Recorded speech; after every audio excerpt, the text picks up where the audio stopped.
We are in the week. Mm-hmm. 2 days from now, Starfleet Academy premieres. Right.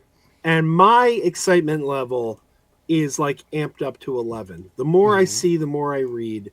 I'm getting very, very excited about this show. I don't know where your excitement level is. Pretty high. I would say I'm in the pretty high category in terms of Uh, excitement. are you familiar with Larry Nemecek, Dr. Star Trek? Very vaguely. Like, not. I don't know a ton about Hmm. the content, but yeah. I got to get him back on here. He's been on here before. Great guy. Mm-hmm. He wrote the book, the Star Trek: The Next Generation Companion, which I Okay. like used to pour over that book in high school. Mm. So it was kind of, and it's funny because he reached out to me years ago and asked if he could come on stream with me, and I'm like, wow, I like used to pour over your book, and now you're reaching out like that. That blew my mind. But he's a great Right. guy. Um, he saw it. He was at the LA premiere, and he had very, very positive things to say.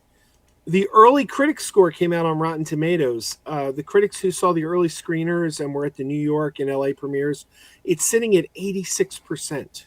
Mm-hmm. And the more I'm hearing about some of the characters, the more intrigued I'm becoming. Like the captain, I might mispronounce her name, Holly Hunter's character, Mm-hmm. Nala Ati, or Ake, Nala Ake. I don't know. New character. We're learning. Uh, Apparently, she's half. What's the species called? Lathamite or Lanthamite? It's the same species Carol Kane's character is Mm-hmm. on Strange New Worlds. Right. And that character is extremely long lived. They have these really, really long lifespans. So this show set after the burn, which kind of has changed the universe forever. But her character's 400 years old. So she is sort of the bridge from Starfleet as it was pre-burn to post-burn. I don't know. I find that very, very interesting. I Yeah, think that is cool. that's going to be a cool character. I don't know.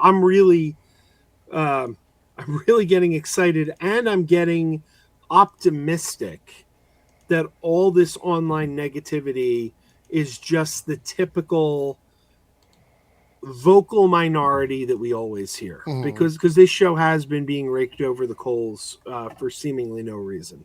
Yeah, I did a whole video on it earlier. I don't know if you had a chance to see it. It was like a 45-minute video Was where, it today? yeah, that was the Oh, one that it was delayed. It was supposed to come out earlier today, like 3 or 4, but StreamYard backed it up. It didn't come out till around 7:30. But yeah, there was I mean, there's a lot of videos about it. Obviously, like you said, the online hate brigade is already going in on this one. But the video that I watched was Chris Gore and Nerdrotic watching the red carpet premiere, because it was a blue carpet, but it was a red carpet premiere of the show, where they were inviting people in to watch the first 2 episodes and stuff like that. and that was in New York, right? Yes, yeah. You know what kills me? I was there the next day. And like I saw my wife's Christmas gift. I took her to see Harry Potter and the Cursed Child on Broadway. Oh, okay. And we went on Saturday, and I find out that the Star Trek premiere had been the night before in Times Square, and I'm Right. like, I was like in the spot where it was, and I'm like, oh, I'm a day late and $1 short.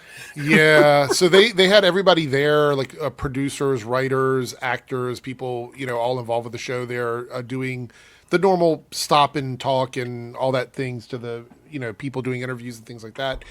And it was basically Chris Gore and Gary watching it and then just criticizing everything, like what they were wearing on the red carpet, how they responded to questions that were just fun questions. They weren't intended to be super serious. Questioning how much a black actress was getting paid per episode and how she shouldn't be wearing endorsed things because she doesn't get paid enough. Like, it was just dumb stuff. And I'm like, this is nothing about the show. Like, you're not talking about the show. You're reviewing, and I'm using that term very loosely, reviewing the red carpet where they're just there to sort of talk about their involvement and how excited they are for the show to come out. That's all it was. And they literally just shit over like every single person of color that was on there, every single woman that was on there. Like it was just all shit talking. They keep saying it's like super gay, but none of the promotional materials has said anything about a gay character or a gay storyline. And I don't know where that comes from. The poster that we saw, the very first poster, all the groups were paired up in gender. So it was like male, female, or man, woman, gender and sex were how they were paired up. And I'm like, so they're pairing them up as opposite gender, opposite sex in this poster. And there's nothing there about a gay relationship. So I don't know where that's coming from. They were talking about a gay Klingon. We don't know anything about the Klingon character. Oh yeah, they've really been going after this Klingon. Like every time I see this Klingon's picture, they're going after him, and I cannot figure it out because I keep looking at this Klingon and I'm like, he just looks like a typical Klingon. In fact, you would think they would be happy about this Klingon, right? Because they were so upset that the makeup got changed on Discovery. Right. This is a tradition. This is a character that is very identifiable as a Klingon. You could drop him in the Next Generation, and you would immediately recognize him as a Klingon. Exactly, like immediately. You know, but there's been no mention of that. I know some of the actors are probably they fall under the queer umbrella most likely, just because of the way that I've seen them, discussing things in some of the interviews I've watched. But nothing says that their characters are going to be those things. Like we don't know that for sure.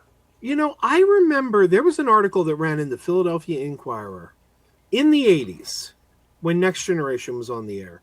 I have looked for this article. I have tried to find it in archives.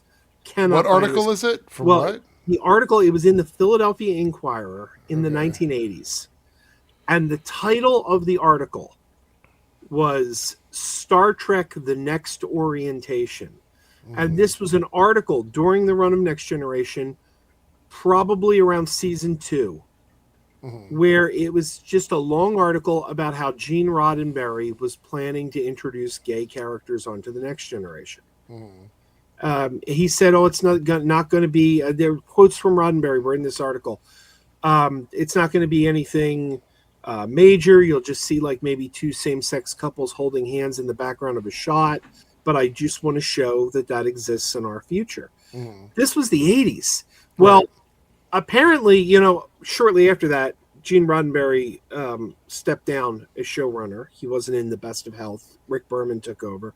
So I don't know how much of it was Rick Berman, how much of it was the Paramount. But obviously that didn't really come to pass on the Next Generation. But all these guys that are criticizing this stuff, they're always going on about Gene's vision. That was Gene's vision. Gene wanted that. Gene was pushing for that in 1980. I wish I could find that article now. Yeah. But it's not coming up when I look. Well, the thing is, outside of their accusations that everything is being pushed on them, like they would say, oh, well, they're pushing gay stuff, they're pushing trans stuff. This is kind of the language they use. If you just show gay people existing in the world and there's no narrative around it, none of that stuff, then how is that pushing anything on you? Right. It's not really pushing anything on. Like you were saying, in a scene in the background where you see characters, two men or 2 women holding hands together, how is that pushing anything on you? That's literally background stuff. Exactly. You know what I mean? So, if a character is gay in a show and they just exist in the show and you don't want them there, what am I supposed to assume that means? You know what I mean? Like, literally, you don't want gay people in something because they're gay. That's homophobia. Like there's no other explanation for it. They would go, well, we just want it to be this, that, and the other. It's like you're not the writers of the show. You're not the creators of the show. This is not your series. If you want to make a Star Trek and make it whatever you want as a fan film, go do that. But the actual continuity of the shows we're in right now, the people that are writing them, the people that are in charge of them, are people that want this stuff to be in the show. And I'm enjoying it. I'm enjoying a lot of the new Trek. I don't love all of the new Trek stuff. Like some of it's not for me, but that's okay. Yeah. It's okay. Not everything has to be for me. It's very clear to me, based on the advertising of this show and everything I'm seeing on social media, they are trying to pick up a younger audience. They want Star Trek to have a thriving younger audience, a younger community that wants to watch Star Trek. This show, I think, is going to have some nostalgia in it. Obviously, we have some characters coming back from new Trek shows, as well as like you have the Doctor and stuff coming in. But I think what they want to do is they want to start from a fresh slate. They want a show that feels like you're going to meet these characters in Starfleet Academy, and there's a potential eventually for these characters to be important in other things down the road, Right. like maybe another series, maybe a continuation of the show, because we don't know. We know we're getting 2 seasons. They're almost done filming season 2 already. Right. So we know we're getting 2 seasons of it. So maybe we'll see these characters again. The point is, you have to establish a younger fan base, or the franchise will die off with the people that watched it originally. You have to have a younger fan base. Absolutely. By the way, I want to point out one of my favorite people here on YouTube, Mr. Dave Sundstrom, is watching tonight. Watch him while at work. Good to see you, Dave. Always good to see you. Love you, man. And thank you. Michael says, glad you're back this week. Thank you, Michael. I've had a rough couple of weeks. I apologize. I'm getting there. And I can't disagree with CJH. Social media was a mistake. So. Yeah, but I'm excited. We're getting it this week. I'm obviously going to watch it. I'll review it. I'm going to be putting up reviews as shorts on my channel. So thank you, Michael.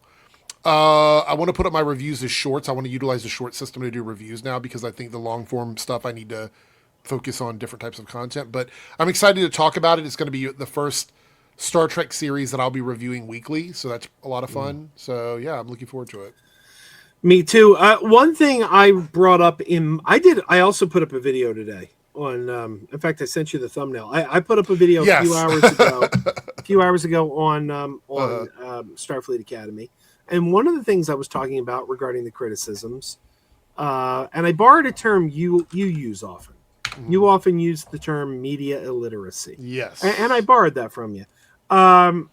Because I believe a lot of the criticism is media illiteracy. Mm-hmm. Because one of the comments I keep seeing, and it's driving me crazy because it's such a stupid comment, is Star Trek 90210, Star Trek 90210. And I pointed out in my video that if you're saying Star Trek 90210, you're telling me you don't know the difference between setting and genre. Because 90210 was like a teen melodrama set in a school. Mm-hmm. But there are a lot of different kinds of stories that are told in a school setting. Right. Like Welcome Back, Kotter, or Saved by the Bell. That was also a school setting. Very different kind of show. That was a comedy. Buffy the Vampire Slayer was set in a school. That was a supernatural series. Your setting is not your genre. Mm-hmm. They're two different things. NYPD Blue and Brooklyn Nine-Nine aren't the same kind of show. Right. So, like, every time I hear Star Trek 90210, I'm like, so you see a school and you think anything in a school setting can only be this one thing. It can't be anything else. You can't tell any other kind of story in this setting. But I was like, yes, setting and genre are not the same. Well, it's also the most popular show that they would, that if you're thinking about like a young adult, like a show of its time with a lot of like really savvy actors and stuff, you're going to go for 90210. But it was one of the biggest ones, right? It was one of the largest ones, arguably the largest like young adult soap opera during that era, because I would classify it as like a soap opera in a lot of ways. So you look at that and you see what that is, right? So they go for that. Where is the depth in that criticism, right? Because you're comparing it to something that everyone knows, and it was also extremely popular. So you're not comparing it to something that was a failure that flopped. You're comparing it to one of the most popular young adult soap operas of all time, arguably. 90210. Like, it's referential. It still holds up. People still talk about it today. So we gave away codes on this very channel. Right, but my point is, you're comparing it to something that's extremely successful and saying, well, this is going to be bad. Right. That doesn't make any sense.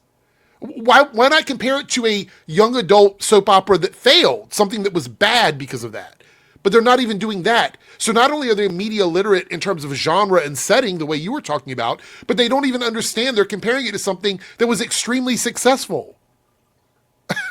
So, I mean, you're like, what is that bad? Like, I think they said One Tree Hill was another one I've seen, or Dawson's Creek, that's another one.